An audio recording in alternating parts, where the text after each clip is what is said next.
Немного вещей в теории эволюции сердят меня более, чем то, что я вам сейчас расскажу. Сходство между ранними стадиями развития у многих разных животных помогло убедить Дарвина, что все формы жизни произошли от общего предка. Минуточку, все ли разные животные похожи при развитии?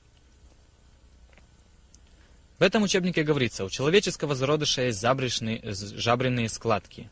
Жабры, как у рыбы, эти маленькие складки кожи не жабры. Эти складки кожи позднее развиваются в разные структуры. Ребенок не может дышать ими. Я видел полных людей с 5 или 6 подбородками, но они не могут дышать никакими, только верхним.